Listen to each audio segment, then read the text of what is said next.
E aí galera, tudo certo? Eu sou o Wellington Arruda e nós estamos aqui no primeiro dia do IT Forum X ou IT Forum X e agora nós vamos falar um pouquinho sobre inteligência artificial. Muito tem se falado que a inteligência artificial e os robôs vão de fato acabar com os nossos empregos, vão trazer novas funcionalidades para o mundo, vão trazer novos dispositivos e aumentar de fato a receita da indústria doméstica com uma série de dispositivos, robôs de limpeza, robôs de automação e muito mais. Só que a conversa é um pouquinho mais aprofundada do que isso, né? E aqui com o Marco Túlio da Zendesk nós vimos que tem muita coisa a ser aprendida.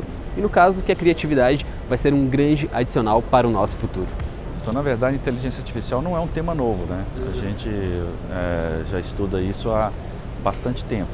Eu acho que dos últimos anos para cá, o que aconteceu foram que, como o custo da tecnologia ficou mais barato, mais aplicações de inteligência artificial começaram a se expandir.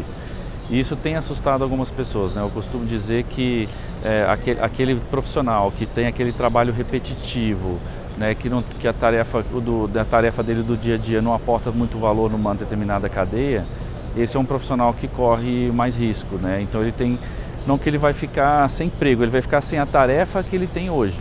Bom, e de acordo com uma pesquisa da Wells Fargo & Co., até 2030, cerca de 200 mil trabalhadores da indústria bancária deverão perder o seu emprego por causa da inteligência artificial lá nos Estados Unidos. Mas tem muita coisa por trás disso daí, como por exemplo, o Túlio explicou pra gente que quando os ATMs chegaram, os caixas eletrônicos, as coisas ficaram um pouquinho complicadas, né? Porque as pessoas imaginavam uma coisa e outra acabou acontecendo. O mesmo também deve acontecer no futuro, já que a automação tende a não eliminar de fato as tarefas e sim automatizá-las.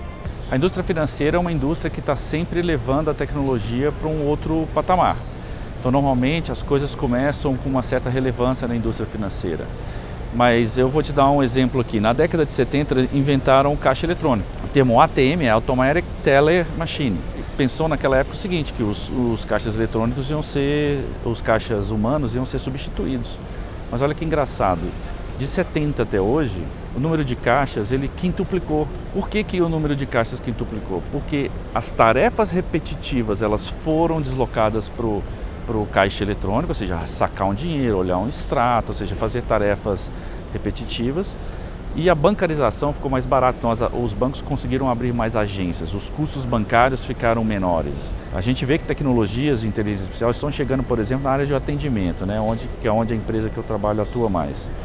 Só que você faz com que essa tecnologia fique tão barata que você permita com que outras empresas que hoje não têm esse tipo de skill consigam entregar esse tipo de serviço e você consegue segurar aquelas pessoas. Mas, como eu te disse, tarefas repetitivas vão ser cada vez mais automatizadas. O ser humano ele vai ser usado em casos mais complexos. Então, no caso de um banco, você ligar para pedir uma segunda via de um boleto, isso não vai fazer mais parte da realidade das pessoas. Você vai ligar para quando você tiver questões mais complexas realmente, né? Ele vai se tornar um atendimento mais humanizado, por incrível que pareça. Porque se você prestar atenção, hoje quando você liga na maioria dos call centers, dá a impressão que você está falando com um robô, né? Então, porque aquelas tarefas são tarefas que poderiam ser rapidamente automatizadas, né? Muita gente acha que participar dessa revolução você tem que ser um engenheiro de software, você tem que ser, né, alguém ligado à tecnologia, mas isso é um conceito um pouco errado. Na verdade, o que vai fazer o ser humano daqui para frente ter cada vez mais chances no mercado de trabalho é a criatividade. Isso não está relacionado só simplesmente com skills técnicos, né? Com skills de engenharia de software, o que você tenha que aprender e implementar sistemas de inteligência artificial. Então eu acho que as pessoas hoje elas vão ter que ter dois pilares, na verdade. Um é aprender a aprender. Hoje você não precisa mais de ter vamos dizer assim, uma educação formal para ter conhecimento, tem muito conteúdo, né, disponível. Só que também você tem que aprender que não é qualquer conteúdo que vai conseguir fazer com que você tenha, né? Você vai ter que saber fazer uma curadoria ali. E eu acho que as pessoas que se desenvolverem mais nessa parte intelectual, criativa, vão ser pessoas que vão ter mais possibilidades de trabalhar no futuro.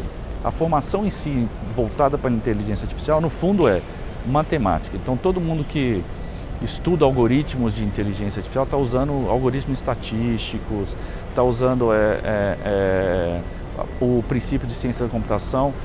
E eu acredito que na graduação, se você conseguir ser um pouco mais generalista, isso pode até ser melhor do que se você fizer uma especialização em inteligência artificial. Aí você vai aprender um determinado algoritmo que daqui a 5 anos já não vai ser o algoritmo sendo utilizado para a maioria das aplicações e aí você vai ter que aprender de novo, né?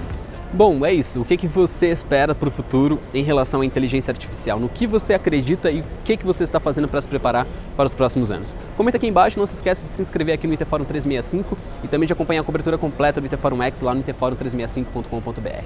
Valeu!